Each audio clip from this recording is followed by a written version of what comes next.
అంశం ఈరోజు విశ్వాసమునకు పరీక్ష. విశ్వాసమునకు పరీక్ష. యాకోబు రాసిన పత్రిక 1వ అధ్యాయం 1వ వచనం నుండి 4వ వచనం వరకు మనం చదువుకున్నట్లయితే, దేవుని యొక్కయు ప్రభువైన యేసుక్రీస్తు యొక్కయు దాసుడైన యాకోబు అన్య దేశముల యందు చెదిరి ఉన్న 12 గోత్రముల వారికి శుభమని చెప్పి వ్రాయినది. నా సహోదరులారా, మీ విశ్వాసమునకు కలుగు పరీక్ష ఓర్పును పుట్టించునని ఎరిగి మీరు నానా విధములైన శోధనలలో పడినప్పుడు అది మహా ఆనందమని ఎంచుకున్నది. మీరు సంపూర్ణులను అనునాంగులను ఏ విషయంలోనైనాను కొదువలేని వారునై ఉండునట్లు ఓర్పు తన క్రియను కొనసాగింపనీయుడి.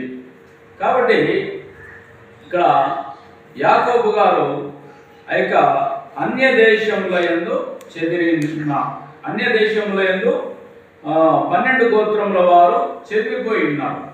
అన్య దేశముల యందు చెదిరిపోయిన 12 గోత్రముల వారికి ఈ యొక్క పత్రిక రాస్తున్నాడు. ఏమని రాస్తున్నాడంటే, అన్య దేశముల యందు చెదిరిన 12 గోత్రముల వారికి శుభం అని చెప్పి వ్రాయినది. అంటే శుభాన్ని తెలియజేస్తున్నాడు. అంటే ఇక దేవుని జనాంగమైన ఇశ్రాయేలీలు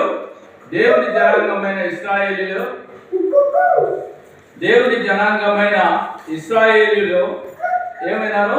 చెదిరిపోయినారు అన్య దేశంలో యందు.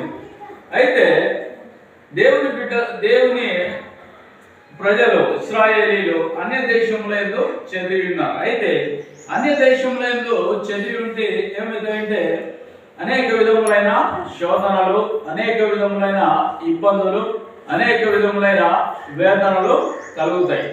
ఎందుకంటే వారి యొక్క దేవుని ప్రజల యొక్క ఆలోచనలు, దేవుని ప్రజల యొక్క పనులు వేరే. అయితే అన్య దేశంలో చెదిరి ఉన్న వారికి యాకోబు పత్రిక రాస్తూ, నా సహోదరులారా, మీ విశ్వాసమునకు కలుగు పరీక్ష. అంటే ఇక్కడ దేవుని బిడ్డలకు ఏమిటంటే విశ్వాసమునకు పరీక్ష కలుగుతుంది. దేవుని బిడ్డలకు విశ్వాసమునకు పరీక్ష కలుగుతుంది. అయితే ఆ యొక్క పరీక్ష ఎటువంటిదంటే, మీ విశ్వాసమునకు కలుగు పరీక్ష. విశ్వాసమునకు పరీక్ష కలిగినప్పుడు ఆ యొక్క పరీక్ష ఎటువంటిదంటే, మీరు నానా విధములైన శోధనలలో పడినప్పుడు అది మహా ఆనందమని ఎంచుకొనుడి. ఇప్పుడు శోధన కలిగితే ఎవరైనా ఆనందిస్తారా? శోధన కలిగితే ఎవరు కూడా ఆనందించరు. శోధన కలిగినప్పుడు ఎవరు కూడా ఆనందించరు. అయితే ఇక్కడ జరిగిన విషయం ఏంటంటే, మీరు నానా విధములైన శోధనలలో పడినప్పుడు అది మహా ఆనందమని ఎంచుకొనుడి. అది మహా ఆనందమని యాకోబు వారు అంటున్నారు. అయితే ఈ విధంగా జరిగినప్పుడు ఏమిటంటే, మీరు ఆ శోధనలలో పడినప్పుడు అది మహా ఆనందం అని ఎంచుకొనుడి. మీరు సంపూర్ణులను అనునాంగులను ఏ విషయంలోనైనాను కొదువలేని వారునై ఉండునట్లు ఓర్పు తన క్రియను కొనసాగింపనీయుడి. కాబట్టి మీకు శోధనలు కలిగినప్పుడు, ఇరుకులు కలిగినప్పుడు, ఇబ్బందులు కలిగినప్పుడు, వ్యాధులు కలిగినప్పుడు, అన్య దేశంలో యందు చెదిరి ఉన్న అన్య జనాంగంలో ఉన్న దేవుని ప్రజలకు అనేక విధములైన శోధనలు, అనేక విధములైన ఇబ్బందులు కలుగుతాయి, వేదనలు కలుగుతాయి. అయితే ఏది ఏమైనప్పటికీ కూడా మీరు ఓర్పు కలిగి ఉండాలి. ఓర్పు తన క్రియను కొనసాగింపనీయాలంట. మీరు ఓర్పు కలిగి ఉండాలి. ఓర్పు కలిగి ఆ యొక్క ఓర్పు ద్వారా మీరు ఏం చేయాలంట? ఆ ఓర్పు మనం కలిగినప్పుడు ఓర్పు తన క్రియను కొనసాగింపనీయుడి అంటున్నాడు. ఎందుకంట ఆ యొక్క శోధనలలో పడినప్పుడు మనం ఓర్పు కలిగి సహించినప్పుడు మనం సంపూర్ణులుగా మార్చబడతాం. కాబట్టి అంతేకాదు, మనము ఏ విషయంలోనైనాను కొదువలేని వారై ఉండునట్లు, ఏ విషయంలో కూడా కొదువలేని వారై ఉండునట్లు మనము ఆ యొక్క ఓర్పు కలిగి రూపకంగా మన యొక్క ఆధ్యాత్మిక జీవితాన్ని ముందుకు సాగించాలంట. అది దేవుని యొక్క ఉద్దేశం. కాబట్టి ప్రియమైన దేవుని బిడ్డలారా, ఆ యొక్క 12 గోత్రాల వారు ఎవరనగా రూబేను, షిమ్యోను, లేవి, యూదా, దాను, నఫ్తాలి, గాదు, ఆసేరు, ఇశ్శాఖారు, జెబూలూను, మనష్షే, బెన్యామీను. ఈ గోత్రాలు అంటే 12 గోత్రాలు. ఈ యొక్క 12 గోత్రాల వారు చెందిపోయినారు. అయితే వారికి యాకోబు పత్రిక వ్రాసి వారిని బలపరుస్తున్నాడు. కాబట్టి మన యొక్క జీవితంలో కూడా శ్రమల గుండా వెళ్తున్నప్పుడు తోటి సహోదరులు కానీ శ్రమల గుండా వెళ్తున్నప్పుడు, అంతేకాదు అన్య జనాంగంలోనికి చెదిరిపోయినప్పుడు వారికి కలిగే శ్రమలు వర్ణనాతీతంగా ఉంటాయి. వారు అనేక వేదనల గుండా, శోధనల గుండా, ఇబ్బందులు గుండా పోవచ్చు. అయితే అటువంటి పరిస్థితుల్లో మనం ఏం చేయాలంటే వారిని బలపరచాలి, వారికి శుభమని చెప్పాలన్న. ఈ యొక్క యాకోబు ఏమన్నాడు?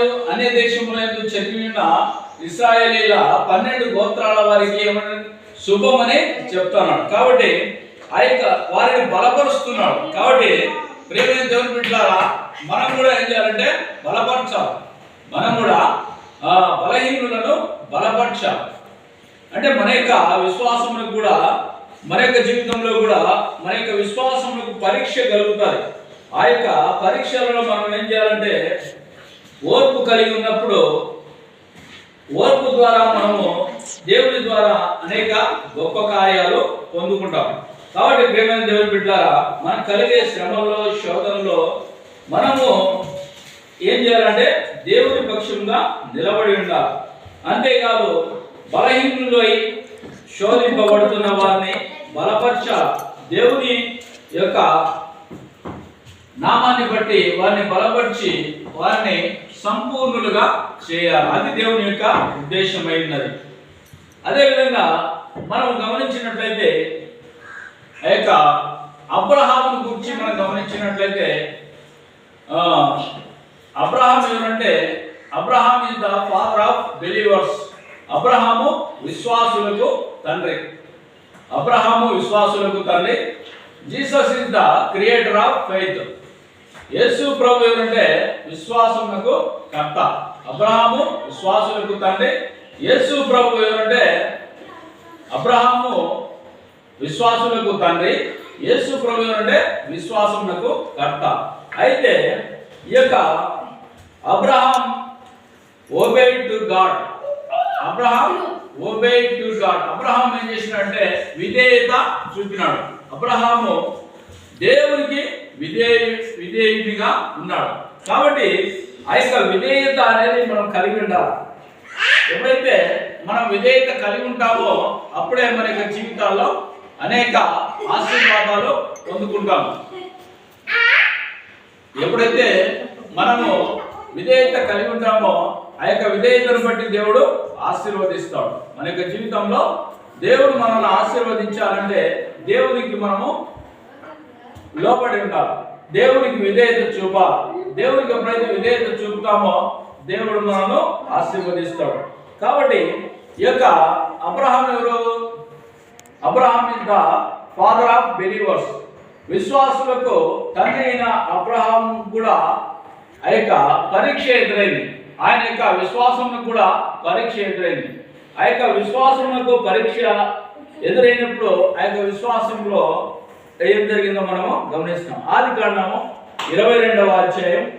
ఆ సంగతులు జరిగిన తర్వాత దేవుడు అబ్రహామును పరిశోధించెను. ఎట్లనగా ఆయన అబ్రహామా అని పిలువగా అతడు చిత్తము ప్రభువా అనెను. అప్పుడు ఆయన, నీకు ఒక్కడై ఉన్న నీ కుమారుని అనగా నీవు ప్రేమించు ఇస్సాకును తీసుకొని మోరియా దేశమునకు వెళ్ళి అక్కడ నేను నీతో చెప్పబో పర్వతములలో ఒక దాని మీద దహన బలిగా అతని అర్పించుమని చెప్పాను. తెల్లవారినప్పుడు అబ్రహాము లేచి తన గాడిదకు గంట కట్టి తన పనివారులందరినీ తన కుమారుడు ఇస్సాకును వెంట పెట్టుకొని దహన బలి కొరకు కట్టెలు చీల్చి లేచి దేవుడు తనతో చెప్పిన చోటికి వెళ్ళెను. 3వ నాడు అబ్రహాము కన్నులెత్తి దూరం నుండి ఆ చోటు చూసి తన పనివారితో, మీరు గాడిదతో ఇక్కడనే మీరు గాడిదతో ఇక్కడనే ఉండుడి, నేను ఈ చిన్నవాడును అక్కడికి వెళ్ళి మరలా మీ యొద్దకు వచ్చేదమని చెప్పి దహన బలికి కట్టెలు తీసుకొని తన కుమారుడు ఇస్సాకు మీద పెట్టి తన చేతిలో నిప్పును కత్తిని పట్టుకొని పోయాను. వారిద్దరు కూడి వెలుచుండగా ఇస్సాకు తన తండ్రి అయిన అబ్రహాముతో నా తండ్రి అని పిలిచెను. అందుకతడు ఏమి నా కుమారుడా అనెను. అప్పుడు అతడు నిప్పును కట్టెలను ఉన్నవి గాని దహన బలికి గొర్రె పిల్ల ఏది అని అడుగగా అబ్రహాము నా కుమారుడా దేవుడే దహన బలికి గొర్రె పిల్లను చూసుకుని చెప్పాను. కాబట్టి ఇక్కడ మనం చదువుకున్న వాక్య భాగంలో దేవుడు అబ్రహామును పరిశోధించినాడు. అబ్రహాము యొక్క విశ్వాసమునకు పరీక్ష ఎదురైంది. అబ్రహాము యొక్క విశ్వాసమునకు పరీక్ష ఎదురైంది. ఎటువంటి పరీక్ష అంటే అబ్రహామునకు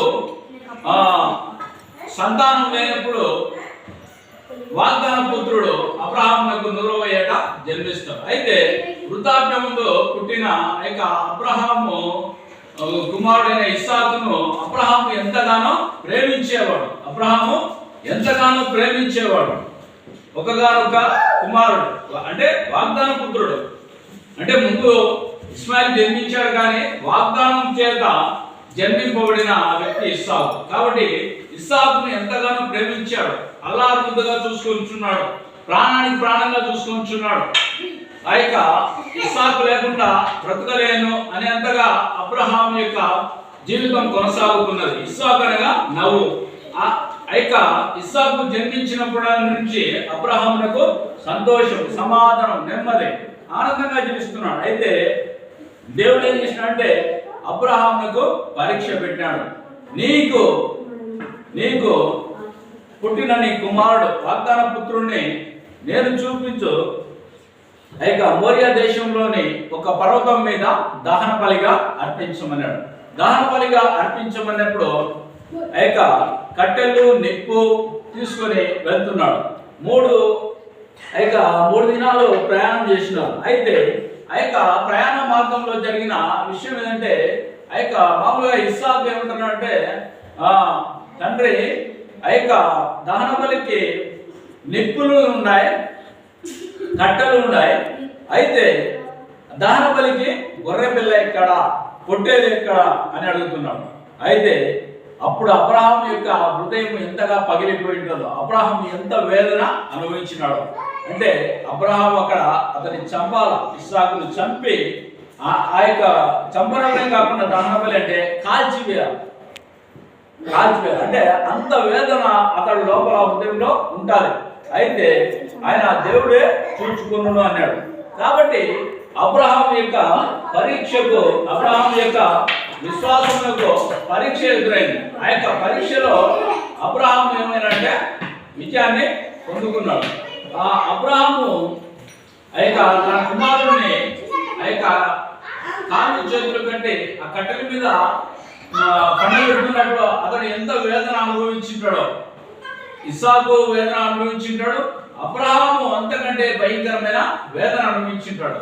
మన కుమారులకు చిన్న గాయం అయితే మనము తట్టుకోలేము, తలనొప్పి వస్తే తట్టుకోలేము. అయితే అటువంటి అబ్రహాము ఇస్సాకును ఆ యొక్క దహన బలిగా అర్పించుటకు సిద్ధపడ్డాడు. అంటే అబ్రహాము తన కుమారుడైన ఇస్సాకు కంటే ఎక్కువగా దేవుణ్ణి ప్రేమించినాడు. Abraham obeyed to God. అంటే అబ్రహాము దేవునికి విధేయత చూపినాడు కాబట్టి తన ఒకగానొక కుమారుని కూడా ఆ యొక్క దహన బలిగా అర్పించుటకు వెనుకాడలేదు. కాబట్టి అప్పుడు సిద్ధపడినప్పుడు కత్తి ఎత్తినప్పుడు దేవుడి దూత ఏమన్నది, అబ్రహామా నీ కుమారుని మీద చేయి వేయకము, ఆ యొక్క పొదలో ఉన్న పొట్టేల్ని బలిగా అర్పించమన్నాడు. ఎప్పుడైతే ఆ విధంగా అతడు బలిగా అర్పించుటకు సిద్ధపడినాడో అబ్రహామును దేవుడు ఏ విధంగా ఆశీర్వదించినాడంటే ఆదికాండము 22వ అధ్యాయం 17వ వచనం నుండి 18వ వచనం వరకు మనం చదువుకున్నట్లయితే నేను నిన్ను ఆశీర్వదించి ఆకాశ నక్షత్రముల వలెను సముద్ర తీరముల వలె ఇసుక వలెను నీ సంతానమును నిశ్చయముగా విస్తరింపజేసేదను. నీ సంతతి వారు తమ శత్రువుల గవినులను స్వాధీనపరుచుకుందరు. మరియు నీవు నా మాట వినినందున భూలోకంలోని జనములన్నీ నీ సంతానం వలన ఆశీర్వదింపబడును. కాబట్టి ఎప్పుడైతే అబ్రహాము దేవునికి విధేయత చూపినాడో, దేవుడు అంటున్నాడు నేను నిన్ను ఆశీర్వదిస్తా. అది ఏ విధంగా అంటే ఆకాశ నక్షత్రంలో వలను, ఆకాశంలో ఉన్న నక్షత్రాలు లెక్కింప నీకు శక్యమైతే అంత సంతానాన్ని దయచేస్తాను. అంతేకాదు ఆకాశ నక్షత్రంలో ఏ విధంగా ఆ యొక్క వెలుగుతో నింపబడి ఉంటాయో అటువంటి ప్రభావం చేత నీ కుమారులు నింపబడి ఉంటారు, నీ సంతతి వారు నింపబడి ఉంటారు. ఆ విధంగా దేవుడు అంతేకాదు సముద్ర తీరం ఉందని ఇసుక వలె, అంటే ఇసుకను మనం లెక్కింపగలుగుతామంటే లెక్కింపలేము. కాబట్టి లెక్కింపలేని జనాంగాన్ని అబ్రహామునకు దేవుడు అనుగ్రహిస్తా అన్నాడు. అంతేకాదు నీ సంతతి వారు తమ శత్రువుల గవినులను స్వాధీనపరుచుకుందరు. అంటే నీ సంతతి వారు ఏం చేస్తారంటే తమ శత్రువుల యొక్క గవినులను స్వాధీనపరుచుకుంటారు. అంటే ఇక్కడ శత్రువుల పైన విజయాన్ని దేవుడు అనుగ్రహిస్తాడు. ఎప్పుడైతే అబ్రహాము దేవునికి విధేయత చూపినాడో ఈ విధంగా, అంతేకాదు నీవు నా మాట వినినందున భూలోకంలోని జనములన్నీ నీ సంతానం వలన ఆశీర్వదింపబడును. అంతేకాదు నీవు నా మాట వినినందున భూలోకంలోని జనములన్నీ నీ సంతానం వలన ఆశీర్వదింపబడును. ఎంత గొప్ప బ్లెస్సింగ్ అబ్రహాముకు దేవుడు ఇచ్చినాడంటే ఒక్క విధేయత. ఇది తన కుమారుణ్ణి మోరియా దేశంలోని ఒక పర్వతం మీద బలిగా అర్పించుటకు సిద్ధపడ్డాడు. కాబట్టి దేవుడు అతన్ని ఎంతగా బ్లెస్సింగ్ చేసినాడంటే తన సంతానం ఏ విధంగా ఉంటుందంటే ఆకాశ నక్షత్రంలో వలె, అంటే ఆకాశంలో ఉన్న నక్షత్రములంతా విస్తారంగా ఆ యొక్క సంతానము. అంతేకాదు ఆకాశ నక్షత్రంలో ఏ విధంగా ఆ యొక్క ప్రకాశంగా ఉంటాయో వారి యొక్క తన యొక్క సంతతి యొక్క జీవితం కూడా అంత ప్రకాశవంతంగా అంత ఆశీర్వాదకరంగా ఉంటుంది. అంతేకాదు భూలోకంలోని జనములన్నీ నీ సంతానం వలన ఆశీర్వదింపబడును. కాబట్టి అటువంటి గొప్ప ఆశీర్వాదాన్ని అబ్రహాము పొందుకున్నాడంటే ఆ యొక్క అబ్రహాం ఒబేడ్ టు గాడ్. ఎప్పుడైతే అబ్రహాము దేవునికి విధేయత చూపినాడు కాబట్టి అబ్రహామును దేవుడు గొప్పగా ఆశీర్వదించినాడు. ప్రియమైన దేవుని బిడ్డలారా, మనం కూడా దేవునికి విధేయత చూపితే అబ్రహాం వలె మనం కూడా ఆశీర్వదింపబడతాం. దేవుడి వాక్యము ఆశీర్వదించి దీవించును గాక. ఆమేన్.